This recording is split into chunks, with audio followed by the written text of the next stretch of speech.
ఇచ్చేసిన print media electronic media సోదరులందరికీ ఆహ్వానం. మా తరఫు ధన్యవాదాలు. నా పేరు హరిప్రసాద్. ఈ సొసైటీలో సభ్యుడిని అండి. నేను యాక్టివ్గా తిరుగుతాను, నేనే చూస్తాను వ్యవహారాలు, ఎక్కువగా కోర్టు వ్యవహారాలన్నీ.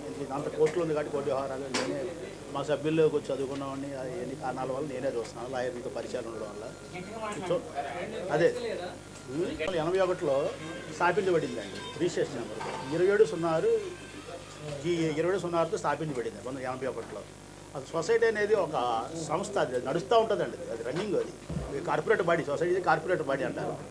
83లో మేము 81లో అబ్దుల్ మజీద్ గారి దగ్గర మా సొసైటీ వారు స్థలం కొన్నామండి. 81లో కొన్నామండి. తర్వాత 83లో సీలింగ్ పర్మిషన్ తీసుకొచ్చి రిజిస్ట్రేషన్ బాధ్యత అమ్మిన వాళ్ళదండి. ఎప్పుడైనా సీలింగ్ పర్మిషన్ తీసుకొచ్చి తేవాల్సిన బాధ్యత అమ్మిన వాళ్ళదండి. కొన్న వాళ్ళ పేరుతో తీసుకొచ్చి ఇవ్వాలండి. Subject to ceiling condition, ceiling permission రాకపోవడం వల్ల 84లో మేము సూట్ ఫైల్ చేసామండి. ఓఎస్ నెంబర్ 66 అంటే వాళ్ళిద్దరండి, అబ్దుల్ మజీద్ గారు అన్న ఆయన ఒక 60, ఆయనదిని వాళ్ళ అబ్బాయి, వాళ్ళ తండ్రి షేక్ ఇస్మాయిల్ అండి, షేక్ ఇస్మాయిల్ అండి వాళ్ళ తండ్రి. ఆ ఇద్దరిదే కలిపండి 2 ఎకరాల 17 సెంట్లు. మజీద్ గారిది ఎకరా 17.5 సెంట్లు, వాళ్ళ తండ్రి ఇస్మాయిల్ గారిది 2 ఎకరాల 17 సెంట్లు మేము కొన్నామండి. అగ్రిమెంట్ అయ్యాము, కొన్నాము. 1984లో సూట్ ఫైల్ చేసామండి, 2 సూట్లుగా. వెళ్ళిపోండి అయ్యా,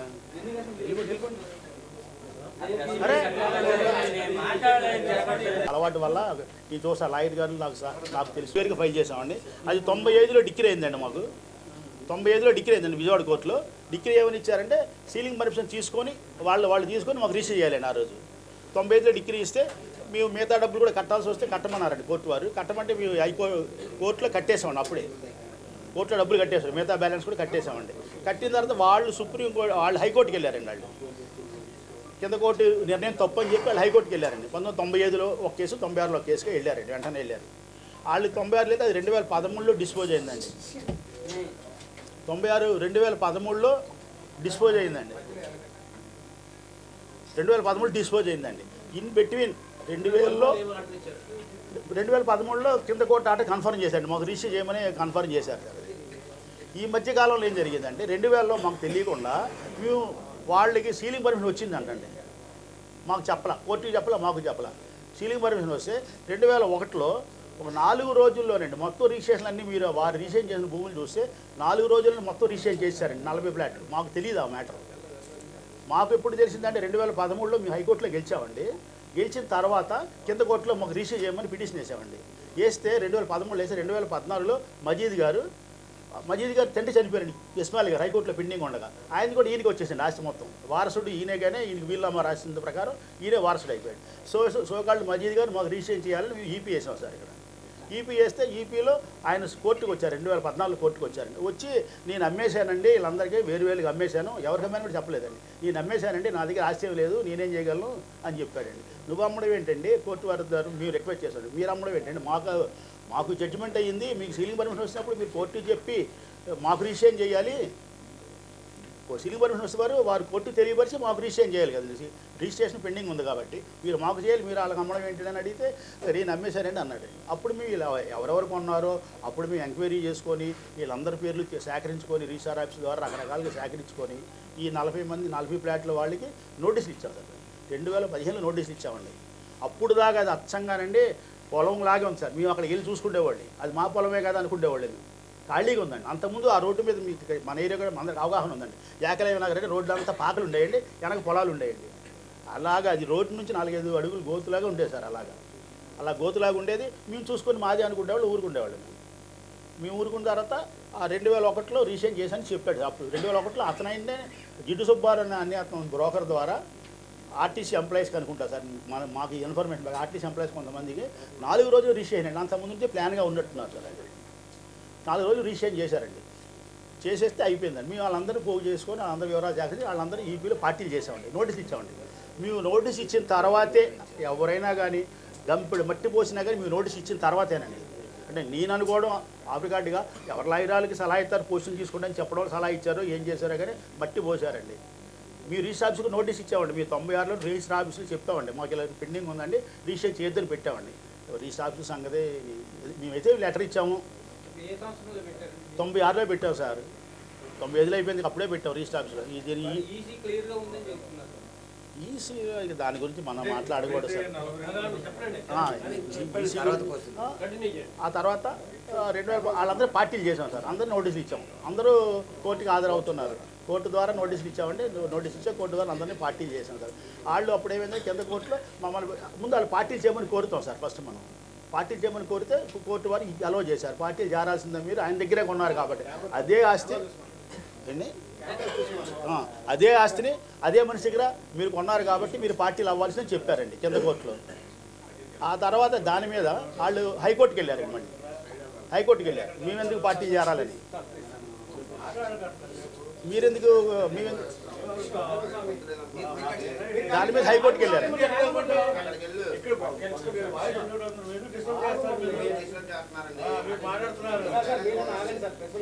దాని మీద కింద కోర్టు ఆటండి హైకోర్టుకి వెళ్ళి హైకోర్టు కూడా కన్ఫర్మ్ చేసిందండి, మీరు పార్టీగా చేరాల్సిందే, మీరు అదే ఆస్తిని అదే మనిషి దగ్గర కొన్నారు కాబట్టి బాధ్యత మీదే, ఆయన దగ్గర తెలుసుకున్నారు తెలియకున్నారు అది అనవసరం అనేసి పార్టీని చేశారండి. ఆ తర్వాత ఇక్కడ లోయర్ కోర్టులో వాళ్ళందరూ మళ్ళీ రకరకాల కారణాలు వేశారండి. ఇది మున్సిపాలిటీ రోడ్లు వేశారు, ప్లాన్లు ఉన్నాయి, మాకు పన్ను కట్టుకున్నాము, ఈ అన్ని కారణాలు, మా కరెంట్ లైన్లు ఇచ్చి అన్నీ వేశారండి రకరకాలుగా. అవి ఉండాలి, ఆ దస్తావేజులు అని అక్కడ ఉన్నాయి, ఒక్కొక్క కాపీ చొప్పున పెడితే అంత దస్తావేజులు లేనియండి, ఒక్కొక్క కాపీ పెడింది. ఇంకా చాలా కాయలు తీసేసినాయి సార్, ఈ ఓన్లీ జడ్జిమెంట్లు అండి, కోర్టు వారి జడ్జిమెంట్ సార్. 2 ఫైళ్ళు అవన్నీ మామూలు పిటిషన్లు సార్, ఎన్నికలు ఉన్నాయి, అన్ని రకాలుగా అన్ని ప్రశ్నలు కోర్టులో అడిగారు సార్. వాళ్ళు 10 మంది లాయర్లు పెట్టుకున్నారు సార్, అంటే ఇద్దరు ఒకరు ముగ్గురు ఒకరు అలా చెప్పి 10 మంది లాయర్లు పెట్టుకున్నారు. అన్ని ప్రశ్నలు కోర్టులో జరిగాయి సార్, కరెంట్ వచ్చింది, ప్లాన్లు ఇచ్చారు, అన్నీ అడిగారు. అన్నిటి మీద ఆర్డర్లు ఉన్నాయి సార్ మాకు. అది కోర్టు డిస్ప్యూట్లో ఉన్న ప్రాపర్టీ, మీ ప్రాపర్టీ ఎవరో నేను హ్యాండ్ ఓవర్ చేసుకుని దానికి కరెంట్ వచ్చేస్తే లైట్లు వేసేస్తే అది నాది అవ్వదు కదా అనేసి అలాగా తీర్పులు వచ్చినాయి సార్. అన్ని ప్రశ్నలు కోర్టు ద్వారానే పరిష్కరించారు. అసలు ఫస్ట్లో సార్ ఇంకొక మాట చెప్పడం మంచి సార్, 2013లో మన ఈపీఐ కానీ ఈ సోగాళ్ళు వజీద్ గారు అది సొసైటీ లేదని ఒక పిటిషన్ చేశారు సార్, సొసైటీ లైవ్లో లేదని పిటిషన్ వేశారండి ఈ కోర్టులో. వీళ్ళు ఈపీయడానికి వీళ్ళకి అర్హత లేదు, వీళ్ళు లేదండి. దాని మీద మేము దాని తగ్గ రికార్డు అన్నీ, దానికి ఆడిట్ రిపోర్ట్లు అన్నీ ఉంటాయి సార్, ప్రతి సంవత్సరం ఆడిట్ రిపోర్ట్లు అన్నీ ఉంటాయి సార్. ఆడిట్ రిపోర్ట్ అన్నీ ఇచ్చాం సార్ వాళ్ళకి, ఇలా ఆడిట్ అవుతుంది సార్ ప్రతి సంవత్సరం, మా వివరాలన్నీ ఇస్తాం సార్. ఆడిట్ రిపోర్ట్ అవుతుంది సార్, అప్పటి నుంచి కూడా 81 కూడా అవుతుంటే ఆడిట్ రిపోర్ట్లు అన్నీ సబ్మిట్, మన తాలూకు రికార్డు సబ్మిట్ చేసి సొసైటీ లైవ్లోనే ఉందని చెప్పారండి. దాని మీద హైకోర్టుకి వెళ్ళారు సార్, అప్పుడులోనే 2013లో హైకోర్టుకి వెళ్ళారు. హైకోర్టు కూడా కన్ఫర్మ్ చేసిందండి, కింద కోర్టు ఆర్డర్ని ఓకే అనిందండి. తర్వాత దాని మీద సుప్రీంకోర్టు కూడా వెళ్ళారండి, మజీద్ గారు సుప్రీంకోర్టు కూడా వెళ్ళారండి, సొసైటీ అయితే లైవ్లో లేదనే దాన్ని సుప్రీంకోర్టులో కూడా మాకే అనుకూలంగా వచ్చిందండి, డిస్మిస్ చేశారండి. ఆ తర్వాత ఈపీలో అన్నీ అయిన తర్వాత సో లాస్ట్లో ఈపీలో ఆల్ పిస్టులు అన్నీ అయిన తర్వాత లోయర్ కోర్టులో కన్ఫర్మ్ చేశారండి, ఈ రిజిస్ట్రేషన్ చేయాల్సిందని రిజిస్ట్రేషన్ ఆర్డర్ వేశారు సార్. 2023లో రిజిస్ట్రేషన్ చేయమని ఆర్డర్ వేశారండి. ఆర్డర్ వేస్తే వాళ్ళు ఎవరు రాలేదండి కోర్టుకి. వారందరి తరఫున సెకండ్ జడ్జిన సీనియర్ సివిల్ జడ్జి విజయవాడ వారే మాకు రిజిస్ట్రేషన్ చేశారండి, రిజిస్ట్రేషన్ చేశారండి. రిజిస్ట్రేషన్ తర్వాత అప్పుడు మేము డెలివరీకి అడిగాం సార్ కోర్టుని, ఆస్తి మాకు అప్ చెప్పని అడిగారు సార్. ఆస్తి మాకు అప్ చెప్పని అడిగితే అప్పుడు దీని మీద మళ్ళీ హైకోర్టుకి వెళ్ళారండి వాళ్ళు. ఆస్తి మాకు అప్ చెప్పని అడిగే టైంలో ఈ కోర్టు మనకి ఆస్తి మీకు రిజిస్టర్ చేయమని ఇచ్చిందా దాని మీద కోర్టుకి వెళ్ళారండి. మాకు రిజిస్టర్ అయిన తర్వాత కోర్టుకి వెళ్ళారండి వాళ్ళు. కోర్టుకి హైకోర్టులో పెండింగ్ అండి, అది హైకోర్టులో మళ్ళీ మేమే గెలిచామండి. కింద కోర్టు ఆర్డర్ కన్ఫర్మ్ అని హైకోర్టులో ఇచ్చారండి మాకు, మీరు రిజిస్ట్రేషన్ చేయాల్సిందని ఇచ్చారండి. అప్పుడు మీరు రిజిస్ట్రేషన్ చేసుకున్నామండి. ఆ తర్వాత మళ్ళీ దానికి ఆ తర్వాత మాకు డెలివరీ చేసాం సార్. అప్పుడు మాకు రిజిస్ట్రేషన్ అయిపోయింది కదా సార్, హైకోర్టులో మీకు గెలిచాం కదా, రిజిస్ట్రేషన్ అయిపోయిందని రిజిస్ట్రేషన్ చేయమని అడిగాము. రిజిస్ట్రేషన్ కోర్టు వారు చేశారు, వీళ్ళకి టైం ఇచ్చారని టైంలో రాకపోతే కోర్టు వారు చేశారు. వీళ్ళందరి తరఫున ఈ 43 మంది తరఫున కోర్టు వారు చేశారు రిజిస్ట్రేషన్. ఆ తర్వాత డెలివరీ అడిగాం సార్. డెలివరీ అడిగితే డెలివరీకి వారంటీ ఇచ్చారు, మనకు అమీనాలకి ఇచ్చారు, కొంతమంది కమిషనర్ని మాకు నియమించారు, కోర్టు కమిషనర్లుగా లాయర్లని, అలాగే పోలీసు తీడికి ఇచ్చారండి, మీకు తమరికి ఇచ్చారు, కాగితంలో ఉన్నాయండి, అది ఇచ్చారండి. ఇస్తే మేము ఒకరోజు జూన్లోనూ అప్పుడు మేము అమీనాలు తీసుకెళ్ళి వాళ్ళకి చెప్పాం సార్, బాబు ఇలాగ అయింది, ఇలా జరిగింది అని చెప్తే అమీనాల మీద వాళ్ళు కొంతమంది కాదులే లేదు చెప్తే వెళ్ళిపోతే పోలీసు ఏడి పెట్టుకున్నాను. పోలీసుతో ఒకసారి వెళ్ళాము సార్, ఆగస్టు 25న వెళ్ళామండి. అక్కడికి వెళ్తే రాజకీయ నాయకులు చాలామంది అందరూ వచ్చి పోలీసు వారిని మమ్మల్ని రిక్వెస్ట్ చేశారండి, కొద్దిగా టైం ఇవ్వడానికి సుప్రీంకోర్టుకి వెళ్తారంట, ఆర్డర్ ఉంటే తెచ్చుకుంటారు, కొద్దిగా టైం అడిగారండి. సుప్రీంకోర్టులో ఫైల్ చేస్తున్నారండి, ఆర్డర్ వచ్చే వరకు ఆగండి అంటే ఆగామండి. అప్పుడు ఆగిన తర్వాత ఆ ఆర్డర్ ఏమో ఒక ఆర్డర్ 2/9/2025 ఒక ఆర్డర్ వచ్చిందండి సుప్రీంకోర్టులో. అలాగే అది ఎప్పుడు కాకండి 30/10 31/10/2025 వరకు వాళ్ళకి టైం ఇచ్చారండి. అప్పుడు ఖాళీ చేసి వెళ్ళిపోమని ఒక అండర్టేకింగ్ ఇవ్వమనండి. వాళ్ళని కూడా ఒక అండర్స్టాండింగ్ ఇవ్వండి, వారాలుగా మేమే వెళ్ళిపోతాం వాలంటరీ కానీ ఒక లెటర్ ఇవ్వమన్నారండి వాళ్ళు. ఆ టైం ఏంది కానీ ఆ లెటర్ ఇవ్వలేదండి అప్పటికి. తర్వాత మళ్ళీ 4/11 మళ్ళీ వేశారండి, మళ్ళీ వేశారండి. ఇంకో టైం ఎక్స్టెన్షన్ కావాలి మాకని. టైం ఎక్స్టెన్షన్ మీ తమరికి ఇచ్చారండి కాగితాలు. 4 ఎక్స్టెన్షన్ లాయర్ గారు చెప్తారు గౌరవం అయ్యి. 4/11 ఇంకో కాగితం వేశారండి. మళ్ళీ extension as a very special case అని చెప్పి ఈ 31/12 వరకు ఆర్డర్ ఇచ్చారండి. ఇస్తూ ఒక కండిషన్ పెట్టారు సార్ అందులో. Time is extended till 31st December 2025 for the petitioners to hand over vacant and peaceful position of the premises to the respondents, subjected to the filing of the usual understanding within 7 days from date. అంటే 4వ తారీఖు ఇచ్చారు sir. 11వ తారీఖు లోపు వాళ్ళు undertaking ఇవ్వాలండి గ్యారంటీగా. Date in default ఇవ్వకపోతే the order extending time shall stand revoked. ఆ 7 రోజులు ఇవ్వకపోతే the order extended time shall stand revoke. అది రివోక్ అయిపోయింది. ఇప్పుడు December 31 దాకా టైం రివోక్ అయిపోయింది ఆర్డర్ ఇచ్చారండి. వీళ్ళు తర్వాత 18వ తారీఖు నాడు వీళ్ళు ఫైల్ చేశారండి. 6 రోజులు లేటుగా 18ని ఫైల్ చేసి మళ్ళీ కోర్టుకు వేశారండి. మేమండి మీరు టైం బార్లో వేశారండి, టైంలో వేయలేదండి, వాళ్ళు టైం లేదండి అని చెప్పి మేము కింద కోర్టు వారికి తెలియపరిస్తే కింద కోర్టు వారు అమీనాలు పంపిస్తాము, పోలీసు ఇటు తీసుకోండి, మీరు ఖాళీ చేసుకుంటూ చెప్పారండి. దిగువ కోర్టు వారి, విజయవాడ కోర్టు వారు. ఎందుకంటే టైంలో వాళ్ళు పిటిషన్ వెళ్ళేది కాబట్టి ఆ టైం పోయింది. December 31 దాకా పోయింది. వాళ్ళకి ఇచ్చిన గ్రేస్ వాళ్ళు వదులుకున్నారు. మీరు వేసుకోండి మాకు ఇలా పంపించారండి పోలీసులు పంపిస్తే మేము వెళ్ళామండి. ఇది ఇప్పుడు జరుగుతుందండి. అప్పుడు ఏం చేశారంటే అప్పుడు పోలీసులు పంపిస్తే వీళ్ళు మళ్ళీ ఇంకో పిటిషన్ వేశారండి. మళ్ళీ అర్జెంటుగా పిటిషన్ వేశారండి. మేము పోలీసు వారు అమీనాలు తెలియపరిచారు, బాబు మీరు ఖాళీ చేసేయాలండి అయ్యా, మీకు టైం పోయింది కదా, మీరు ఖాళీ చేయాలని తెలియపరిచారండి. వాళ్ళకి మేము తెలియపరచమన్నాడు. మాకు అలా ఇబ్బంది పెట్టడం అనవసరం అని పని. వాళ్ళు వాలంటీర్కి వెళ్ళిపోతే మాకు మంచి దగ్గర తెలియపరచమన్నాను. తెలియపరిచి వాళ్ళు ఇంకో కోర్టు మళ్ళీ కోర్టులో ఇంకోటి వేశారండి. ఏమని వేశారంటే అనేది కోర్టు పద్ధతిలో జరుగుతుంది తప్ప మన ఇంట్లో వండుకొచ్చిన వార్తలాగానో లేకపోతే విషయంలాగా వంటలాగానో ఉండదు. కాబట్టి కోర్టు వారిని పోలీసులు క్రైమ్ తర్వాత వస్తారు, సుప్రీంకోర్టు ఆర్డర్ డెమాలిషన్ తర్వాత వెళ్ళిందనే కామెంట్ మనం ముందు మేము ముఖ్యంగా మీడియా మనం చేయకూడదు. మీడియా చేయకూడదు, న్యాయస్థానాలు చేయకూడదు, పబ్లిక్ కూడా చేయకూడదు. మీకు ఇంకొక విషయం మీ దృష్టికి తీసుకొస్తుంది ఏంటంటే ఈ ఆల్రెడీ మోసపోయినటువంటి, నేను మోసపోయినే అంటున్నా, వాళ్ళనేం నేను తప్పంటలా, ఒకళ్ళ చేతిలో మోసపోయినటువంటి ఇస్మాయిల్ మజీద్ చేతిలో మోసపోయినటువంటి 42 కుటుంబాల సభ్యులు ఎవరైతే ఉన్నారో వాళ్ళ ఆస్తులు నష్టపోయినటువంటి ఆవేశంలో మమ్మల్ని కానీ ఇతరత్ర కానీ అనేక నిందలు వేయొచ్చు. కానీ వాళ్ళు ఇప్పటికీ కూడా ఏమంటే ప్రతి ఆర్డర్కి చివరి రోజుల్లో కానీ ప్రతి ఆర్డర్ వాళ్ళకి అయిపోయిన తర్వాత కానీ కోర్టులో మళ్ళీ వెళ్ళి అప్లికేషన్ వేసుకుంటున్నారు తప్ప 2 నెలలు ఒకసారి ఎక్స్టెన్షన్ ఇచ్చారు. ఇది వీళ్ళు ఖాళీ చేయడానికి అక్టోబర్ 31 వరకు అండి. అక్టోబర్ 31 వరకు ఇచ్చినప్పుడు అక్టోబర్ 28వ తారీఖు వేసుకోవచ్చు, 27వ తారీఖు వేసుకోవచ్చు, 26వ తారీఖు వేసుకోవచ్చు.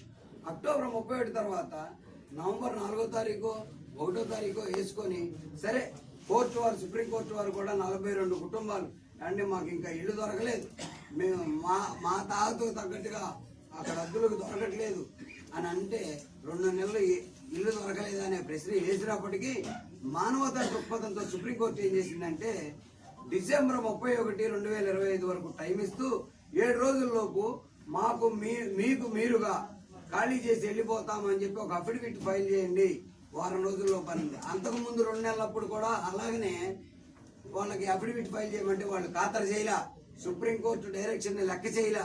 అయినప్పటికీ కూడా సుప్రీంకోర్టు చాలా సానుభూతితో వీళ్ళకి రెండోసారి ఆర్డర్ ఇస్తూ ఎక్స్టెన్షన్ ఆర్డర్ December 31, 2025 వరకు 7 రోజులని టైం పెట్టింది అప్పుడు. ఎందుకంటే వీళ్ళు ఇలా మాట్లాడట్లేదు, వీళ్ళు వేయట్లేదని 7 రోజుల వరకు టైం పెడితే 4వ తారీఖు నుంచి 11వ తారీఖు వరకు 7 రోజులు అయిపోతే 11వ తారీఖు సాయంత్రం 4 గంటల లోపు వీళ్ళ voluntary usual undertaking voluntary evict చేస్తామని చెప్పేసి వాలంటరీ అఫిడవిట్ ఫైల్ చేయాల్సినటువంటి వాళ్ళు చెయ్యలా.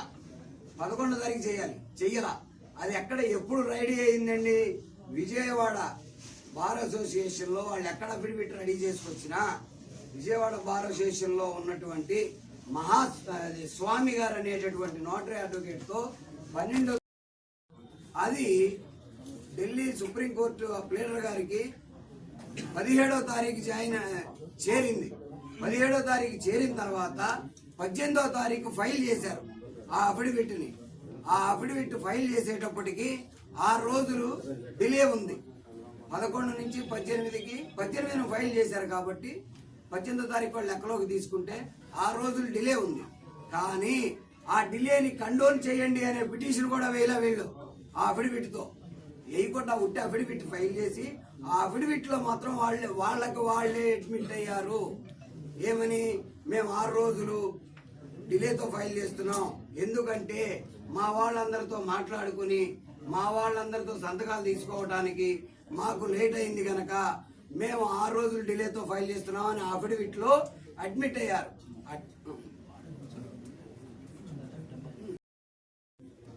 ఇలాగా 6 రోజులు డిలే అవుతోంది, మేము ఇలా మాట్లాడుకుని సంతకాలు పెట్టడానికి మాకు టైం అయ్యింది, డిలే అయ్యింది అని చెప్పి వేశారు. కానీ అంతకు ముందే వాళ్ళు ఇది అక్టోబర్కి ముందు పర్మిషన్ ఇచ్చినప్పుడే, సెప్టెంబర్లో పిటిషన్ వేసినప్పుడే ఒక అతనికి జీపీఏ ఇచ్చి, వాళ్ళందరి తరఫున ఒక అతనికి జీపీఏ ఇచ్చి అతనితోనే ఈ కేసు నడుపుకోవటానికి నిన్న పిటిషనర్స్ గా ఎవరైతే సుప్రీంకోర్టులో ఉన్నారో కుర్రా మురళీకృష్ణ గారు, అలాగే ఆయనతో పాటు ప్రవీణ్ గారు కూడా వెళ్ళారని మీడియాలో విన్నా నేను. అయితే ఇచ్చి అలా ఉన్నటువంటి వాళ్ళు వీళ్ళందరి సంతకాలు అవసరంలా అఫిడవిట్ కి, ఆ జీపీఏ హోల్డర్ ఒక్కడి సంతకం సరిపోతుంది. అయినా కూడా వాళ్ళు అదే చేసి ఈ వివరణ ఇస్తే సుప్రీంకోర్టు ఏం చేసింది అని అంటే 19వ తారీఖు ఒక రిజిస్ట్రీ లెటర్ ఒకటి ఆన్లైన్ లో పెట్టిందండి. 19వ తారీఖు సుప్రీంకోర్టు రిజిస్ట్రీ ఒక లెటర్ ఆన్లైన్ లో పెట్టింది. ఏమని పెట్టింది అని అంటే, వాళ్ళు పిటిషనర్స్ అఫిడవిట్ 6 రోజులు డిలేతో ఫైల్ చేశారు, ఫైల్ చేసినప్పటికీ it's not conformity with court confirmation లేదు అని చెప్పి పెట్టారు. కానీ మళ్ళా ఇంకో లెటర్ కూడా రిజిస్ట్రీ ఆన్లైన్ లో పెట్టింది. ఏమనంటే, ఆన్ ఓరల్ సబ్మిషన్, ఇంతకు ముందు మనకి ఒక 5 రోజులు 4 రోజులు కొత్త సిజిఐ గారు వచ్చిన తర్వాత ఓరల్ మెన్షనింగ్ అనేది రద్దు చేసి లెటర్ మెన్షనింగ్ అనేది పెట్టారు రిజిస్ట్రీలో. ఎవరైనా ఈ రోజు అరెస్ట్ చేసేస్తారని కానీ, ఈ రోజు కూల్ చేస్తారని కానీ, ఇంకా ఇతరత్ర కారణాలతో అర్జెన్సీ ఉంటే అటువంటి వారు కోర్టు బిగిన్ అయ్యే ముందు ఒక అరగంట ముందు రిజిస్ట్రీకి వెళ్ళి ఒక అప్లికేషన్ ఇచ్చి, మాది ఈ రోజు తీసుకోకపోతే మేము చాలా నష్టపోతాము, లాస్ అయిపోతాము అని చెప్పేసి మీరు లెటర్ పెట్టుకుంటే దాన్ని కోర్టు తీసుకుంటుంది. ఇది వరకు వారల్ మెన్షనింగ్ ఉన్నప్పుడు ఏంటంటే సీనియర్ మోస్ట్ అడ్వకేట్స్ వాళ్ళు వెళ్ళి కొన్ని తీసుకునేవాళ్ళు, అది ఉండకూడదని మొత్తానికి సుప్రీంకోర్టు ప్రధాన న్యాయమూర్తి గారు ఆ సిస్టమ్ తెచ్చారు. ఆ విధంగా వీళ్ళు ఏం చేశారంటే, అంతకుముందు వారల్ మెన్షనింగ్ ఉంది కాబట్టి వారల్ మెన్షనింగ్ తీసుకుని అఫిడవిట్ ఫైల్ చేశారు.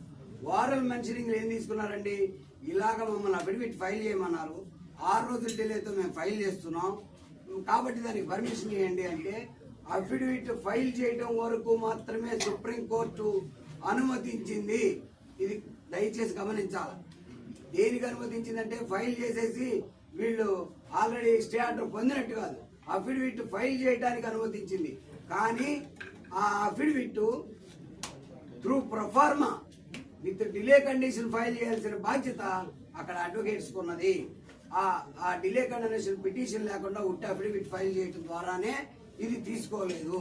కాబట్టి మళ్ళీ 4వ తారీఖు వీళ్ళు ఏం చేశారంటే, ఆల్రెడీ వాళ్ళు ముందుకు వచ్చేస్తున్నారు, మేము ఆల్రెడీ అఫిడవిట్ ఫైల్ చేసాం, 6 రోజులు డిలేతో ఫైల్ చేసాం, అయినప్పటికీ కూడా లోయర్ కోర్టు ఖాతరు చేయట్లేదు. ఎప్పుడైతే ఆ పాత వారెంట్ కాపీ ఏదైతే ఉందో, ఎగ్జిక్యూషన్ వారెంట్ కాపీ ఒకసారి ఇచ్చిన తర్వాత ఎగ్జిక్యూషన్ ఆగితే మళ్ళా వాయిదా వేస్తారు తప్ప కారణం ఏంటో తెలుసుకుని ప్రతిసారి రిటర్న్ చేయరండి.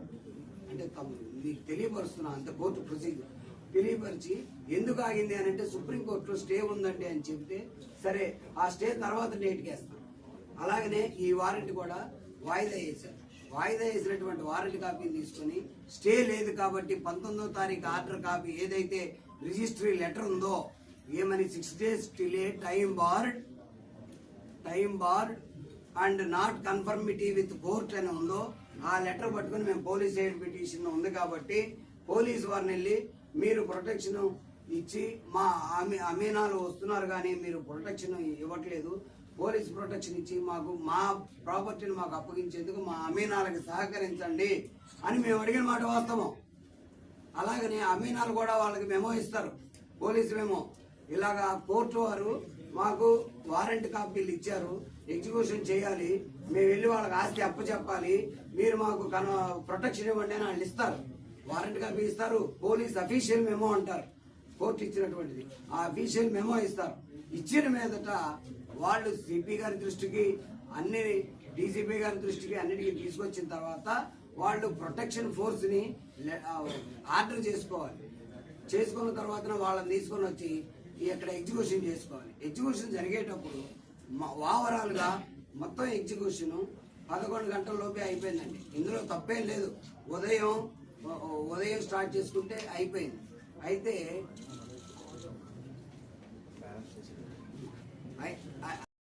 పోలీసు వాళ్ళు ఏదో చేశారన్నారు. ఇదంతా కోర్టు, ఎగ్జిక్యూటివ్ కోర్టు ఇచ్చిన ఆర్డర్స్ మేరకు, మాకున్న న్యాయ సూత్రాల మేరకు మాత్రమే జరిగింది తప్ప ఇందులో మేము ఎవరిని ఇన్ఫ్లుయెన్స్ చేయగలిగింది లేదు.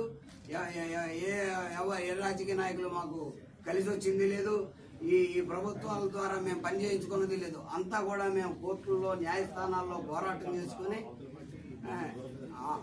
అన్ని రకాల పరిస్థితుల్లో మేము న్యాయబద్ధంగా వెళ్ళిందే తప్ప అనవసరంగా వాళ్ళు ఏంటంటే వాళ్ళు వేరే ప్రయోజనం పొందాలనుకుంటే మరో రకంగా చూసుకోవాలి తప్ప ఆ పార్టీ మీద ఈ పార్టీ మీద ప్రభుత్వాలు. ఎందుకంటే 1984 నుంచి ఇప్పటికి అనేక పార్టీలు ప్రభుత్వాలు మారినాయి. ఏ ప్రభుత్వం ఎవరికి హెల్ప్ చేసింది లేదు. ఇక్కడ వాళ్ళకి చేయలే, మనకి చేయలే. కానీ ఇవాళ జరిగింది కాబట్టి వాళ్ళేదో వచ్చేసేసి మాకు చేశారని చెప్పేసి ఒక ప్రభుత్వం వెళితే వాళ్ళేదో ఎంక్వైరీ చేయాలంటే ఎంక్వైరీలు అన్నీ జరిగినాయి కోర్టుల్లో. Property tax or house tax or land tax will not create title. The Supreme Court clearly says. And moreover, registration document is only not create title. దానికి ముందు ఏం జరిగింది, వెనకేం జరిగింది అనేది కోర్టుల్లో ఇవన్నీ కూడా పరిగణలోకి తీసుకొని ప్రతి చోట కూడా ఈ ఈపీ స్టేజ్లోనే 3 సార్లు ఇదే పార్టీలు ఇవాళ ఏదైతే అన్యాయం జరిగిందని పోరాటం చేస్తున్నారో అదే పార్టీలు 3 సార్లు ఈ ఎలక్ట్రిసిటీ డిపార్ట్మెంట్ మీద కానీ, ఫేక్ సొసైటీ అని కానీ, అలాగనే road laid by the municipal corporation and plans given by the municipal corporation, అలాగే వీటన్నిటి మీద ఇక్కడ కూలంకుషంగా చర్చలు జరిగిన తర్వాత, అంటే వాదనలు జరిగిన తర్వాత లోయర్ కోర్టు అన్నింటినీ డిహెచ్ఆర్కి ఫేవర్గా ఇవన్నీ టైటిల్ క్రియేట్ కాదని ఆర్డర్లు ఇచ్చిన తర్వాత వీటన్నిటి మీద 3 సార్లు వెళ్ళారు హైకోర్టుకి. వాళ్ళు వెళ్ళటం తప్పనట్లా అన్ని చోట్ల వీటన్నిటినీ కూడా కూలంకుషంగా వాదనలు, పరిశీలనలు హైకోర్టులో కూడా జరిగిన మీదట వాళ్ళు ఓడిపోయిన మీదట మాత్రమే ఈ రోజున డిహెచ్ఆర్ నిన్న పొజిషన్ తీసుకునే స్థాయి వరకు రాగలిగాడు. కాబట్టి వాళ్ళకి ఏదైనా అన్యాయం జరిగితే వాళ్ళు మజీద్కి, అంటే ఇస్మాయిల్ కొడుకు మజీద్, వాళ్ళ ఇస్మాయిల్ చనిపోయాడు, మజీద్ ఉన్నాడు కాబట్టి అతనికి ఉన్న మిగిలిన ఆస్తులు ఏమైనా ఉంటే వాటిల్లో నుంచి వీళ్ళకి స్థలాలు కేటాయించమని కానీ, అవి సరిపోకపోతే ప్రభుత్వం ఆల్రెడీ కొంతమందికి ఇళ్ళు స్థలాలు ఇస్తానంటుంది కాబట్టి ప్రభుత్వాన్ని మాకు కొంచెం కాంపన్సేట్ చేసి ఎక్కడైనా స్థలాలు ఇప్పించమని కానీ అడగాలి తప్ప ఇక్కడ మాకు సంబంధించి అంటే మాకు మీన్స్ మా క్లయింట్కి సంబంధించినటువంటి వాటిని మేము ఖాళీ చేయం, మేము ఇవ్వం అని చెప్పి మాకు పొజిషన్ అప్పచెప్పేసి దాంట్లో మళ్ళీ ఎవరి యొక్క సొసైటీ వారి అనుమతి లేకుండా అక్రమంగా అందులో ప్రవేశించి మీటింగులు పెడితే మీటింగ్కి వచ్చిన నాయకులు, మీటింగ్ జరిపేటటువంటి వ్యక్తులు, ఈ ఇతరత్ర కామెంట్లు చేసే వాళ్ళ మీద కూడా న్యాయ పరిశీలన జరిపి అవసరమైతే contempt of court petitions, notices కూడా ఇష్యూ చేసే పరిస్థితి మేము కూడా ఆలోచిస్తామని చెప్పి, కాబట్టి అటువంటి హీట్ పొజిషన్కి మాత్రం ఈ ఇష్యూని తీసుకురావద్దని చెప్పి మీడియా ముఖంగా వాళ్ళని కూడా సవినయంగా విజ్ఞప్తి చేస్తున్నాం. రిక్వెస్ట్ అండి, ప్రేయర్ అండి, వాళ్ళు అడుగుతున్న prayer. Allow the present application and stay the execution proceedings pending before the executing court vide EP number 77/2013 pending before second edition senior civil judge Vijayawada. అంటే ఇప్పుడు మాకు మొన్న ఇచ్చారు కదా, లాస్ట్లో ఇచ్చారు కదండి, వాళ్ళ ఆర్డర్ రివోక్ అయిపోయిందని. రివోక్ అయిపోయిన తర్వాత ఈ ఆర్డర్ని డెలివరీకి ఇచ్చారు కదండి, దాన్ని స్టే చేయమని ఇచ్చారండి. అలా వాళ్ళు అడిగారండి. దాని మీద ఏం జరిగిందంటే కోర్టులో మన 4వ తారీఖు నాడు దాని మీద వాళ్ళ ఆఫీస్ రిపోర్ట్ ఏమో రాశారు. It is further submitted that pursuant to the order. Judge గారికి వాళ్ళ ఆఫీస్ నుంచి లెటర్ పెడతారు సార్. అది అన్నీ ఆన్లైన్లో దొరికే కాపీలు అండి. ఇవన్నీ మనకి వేరేగా తెప్పించి ఆన్లైన్లో పెడతారు. ఆ రిపోర్ట్ కూడా పెడతారు. ఆఫీస్ మెమో అని ఉంటుంది, ఆఫీస్ రిపోర్ట్ అని ఉంటుందండి. అది క్లిక్ చేస్తే దొరుకుతుంది. It is further submitted that pursuant to the order quoted above counsel has on 18/11/2025 filed affidavit of understanding. 18 తారీఖు ఫైల్ చేశారని చెప్తున్నారు జడ్జి గారికి కింద వాళ్ళ ఆఫీస్ ఉన్నది. Understanding with permission and the same was board by 6 days time. The same was board by అంటే 6 రోజులు లేట్గా ఫైల్ చేశారు అని చెప్తారు. లేట్గా ఫైల్ చేస్తే ఆర్డర్ లేదు. దాని మీద ఇవన్నీ చూసుకొని జడ్జి గారు ఆర్డర్ అని చెప్పారు. అంటే 4వ తారీఖు నాడు 4వ తారీఖు ఉదయం మేము వెళ్ళి వాళ్ళు పోలీసు వరకు అందరూ కూడా ఓవర్లుగా టైం చెప్పారండి. మంగళవారం దాకా చేస్తాం మీరు కానివ్వండి అని. జరిగిపోయిన తర్వాత 4వ తారీఖు ఆర్డర్ ఏమి వచ్చిందంటే వాళ్ళు స్టే అని ఏదో చెప్తున్నారు సార్. అది దాని గురించి కొద్ది వివరంగా చెప్తాను. Since the petitioners applicants have been granted protection from disposition till 31st December 2025 by our previous order dated 4/11/2025 2025 order ప్రకారం వాళ్ళు 31 డిసెంబర్ వరకు పొందారు. నేను చెప్పాను ఏరనుకోకండి, మీకు తెలియదు కాదు చెప్తున్నా. There is no question of granting the prayer made in this intellectual application. అంటే నిన్న నేషన్ అప్లికేషన్లో ఏదండి లోయర్ కోర్టు వారికి ఖాళీ చేయమంటున్నారు వచ్చి మా దగ్గర బెదిరిస్తుంది. మా కోర్టు వారు వచ్చి ఖాళీ చేయమంటున్నారు. ఆ ఆర్డర్ని there is no question of granting the prayer made in this intellectual application. అది మేము దేర్ ఈజ్ నో గ్రాంటింగ్, అది గ్రాంట్ చేయము అంటున్నారండి. The same stands dispose. అంటే నేను నేషన్ అప్లికేషన్ లాస్ట్ ఏదైతే ఎమర్జెన్సీగా వేసారో అది డిస్పోజ్ అయిందండి. Dispose of reiterating our earlier order dated 4th November 2025. Reiterating our earlier order dated 4th November 2025. అంటే మీరు 4వ తారీఖు నాడు 4/11 ఇచ్చిన ఆర్డర్నే పునరుద్ఘాటిస్తున్నాం. అంటే ఆర్డర్లు ఏది ఉంటుంది దాన్ని అమలు పరచమంటున్నాం. 4వ తారీఖు ఆర్డర్లు ఏముంది సార్? డిసెంబర్ 31 దాకా ఉండడం యథార్థం. డిసెంబర్ 31 దాకా ఉండి ఏమని ఉంది? వారం రోజులు సబ్మిట్ చేయమని అండర్టేకింగ్. వారం రోజులు అంటే సబ్మిట్ చేస్తే డిసెంబర్ 31 వరకు ఉండేది. అందులో నా క్లాజ్లో క్లియర్గా రాశారు in default the time extend will be shell revoked అని రాశాడు. ఈ రివోక్ అయిపోయింది సార్ టాప్. అంతేగాని ఇందులో స్టే రావడం ఏమీ లేదు సార్. ఆర్డర్లు ఏమి ఇప్పుడు వాళ్ళకి స్టే వచ్చేటట్టు ఉంటే 30 టైం ఇస్తే అది వాళ్ళకి టైం ఇచ్చేటట్టుంటే నిన్న ఇచ్చిన ఆర్డర్లోనే యాక్సెప్ట్ చేసేవాళ్ళు కదా సార్. నిన్న వేసారు ఒక పిటిషన్ వేసారు 30 టైం ఇవ్వమని, అది యాక్సెప్ట్ చేసేవారు కదా. పోరాటం చేసి ఎంతో పోరాటం చేసి చివరికి సీఎం గారి దగ్గరకు తీసుకెళ్ళడానికి కూడా ప్రయత్నించారే తప్పించి న్యాయ పోరాటం 1984 నుంచి న్యాయ పోరాటం చేస్తున్నటువంటి శ్రీ లక్ష్మీరామ కోఆపరేటివ్ సొసైటీ తరఫున ఒక్క రాజకీయ నాయకులు కూడా ఎవరు కూడా అండగా నిలబడటం కానీ వీళ్ళది కరెక్ట్ అని చెప్పడం కానీ జరగల. కారణం ఏమంటే కోర్టు వారి ఉత్తర్వులన్నీ వీళ్ళకి అనుకూలంగా ఉన్నాయి కాబట్టి వాళ్ళ పట్ల సానుభూతి ప్రకటించడం, అదేవిధంగా సరే వీళ్ళకి న్యాయం జరిగినా వాళ్ళకి అన్యాయం జరిగిందని వాళ్ళు చెబుతున్నా కానీ ఇక్కడ ఏంటంటే మోసపోయింది ఎవరి దగ్గర మోసపోయారు? ఇస్మాయిల్ మజీద్ అనే వాళ్ళ చేతిలో మోసపోయారు. ఆ మజీదు ఇస్మాయిల్ అనే వాళ్ళ మీద పోరాటం చేయకుండా వాళ్ళకంటే ముందుగా అగ్రిమెంట్ చేయించుకున్నట్టు అదే అగ్రిమెంట్ ద్వారా స్పెసిఫిక్ పెర్ఫార్మెన్స్ సూటు కోర్టులో దాఖలు చేసుకొని 84 నుంచి అనేక రకాల వేదికల మీద అంటే న్యాయపరమైన వేదికలు ఏవైతే లోయర్ కోర్టు, హైకోర్టు, సుప్రీంకోర్టుల్లో పోరాటం చేస్తూ సొసైటీ తరఫున అన్ని చోట్ల కూడా వీళ్ళ పక్షాన న్యాయం ఉండబట్టి గెలిచినటువంటి వాళ్ళ మీద వాళ్ళు దౌర్జన్యాలు చేయడం జరుగుతూ ఉంది, వాళ్ళు నిందారోపణలు చేయడం జరుగుతూ ఉంది. వీళ్ళ వెనకాల ఎవరో రాజకీయ నాయకులు ఉన్నారు, భూ కబ్జాదారులు ఉన్నారు, అలాగే ప్లేడర్లు. నిన్న చాలామంది మాట్లాడారు. ప్లేడర్లు ₹1,00,00,000 తీసుకొని పైన ఉన్న వాళ్ళని కొనేసేసి పైన న్యాయస్థానాల్లో ఉన్న వాళ్ళని కొనేసేసి అన్నీ కూడా తప్పుడు తీర్పులు ఇచ్చారు తప్పుడు తీర్పులు తెప్పించారు అనేటటువంటి నిందారోపణలు చేస్తున్నారు. అవి ఎక్కడ కూడా జరగల. ఒక్క రాజకీయ పార్టీ నాయకుడు కూడా వీళ్ళ పక్షాన లేడు. ఈవెన్ ఇందాక జనసేన ఒకటి మర్చిపోయాను. జనసేన వాళ్ళు కూడా హైకోర్టులో కానీ ఆ పైన సుప్రీంకోర్టులో కానీ ప్లేడర్లను పెట్టడానికి కూడా వాళ్ళకి సహకరించారని చెప్పి మాకు తెలిసిన సమాచారం.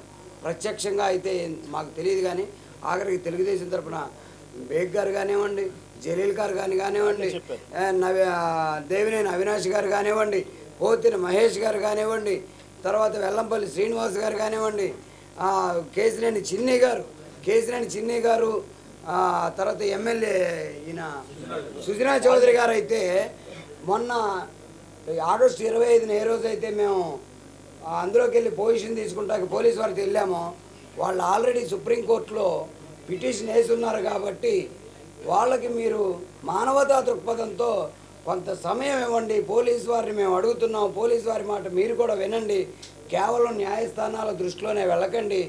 వాళ్ళు కూడా 42 కుటుంబాలు ఉన్నాయంటే ఇందులో కూడా 52 కుటుంబాలు ఉన్నాయండి.